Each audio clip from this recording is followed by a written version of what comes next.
నమస్తే అండి. నేనైతే మళ్ళీ ఇలా వస్తాను అని అనుకోలేదు. వాడపిల్లనే అయిపోయింది అనుకున్నాను.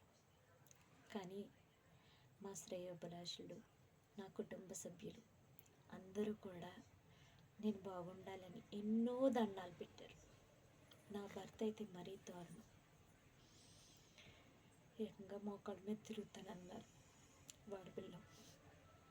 అదే ఇంకా బాధగా ఉంది. కానీ నేను బ్రతకాలి అనే సంకల్పం చేసుకున్నప్పుడు దేవుడు వాళ్ళ మొర ఆలకించారు. చూసారు, నేను మళ్ళీ ఇలా వస్తాను అనుకోలేదు.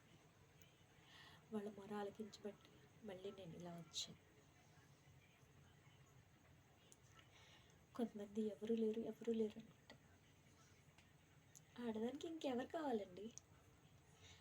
ఫ్యామిలీ ఉంటే చాలదా?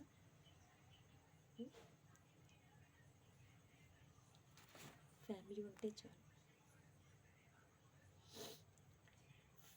ఏదో ఫ్యామిలీస్ విడిపోతే బాగుంటుంది, ఇద్దరు ఉంటే చాలు అనుకుంటారు. కానీ ఫ్యామిలీ అది కాదు. ఎప్పుడు కూడా ఇటు అత్తమామలతో, అటు అమ్మ నాన్నతో, ఇటు ఆడబడుచులతో, అటు ఎవరుంటే వాళ్ళతో, ఎక్కడ ఎవరున్నా అందరూ కలిసికట్టు ఉండాలి.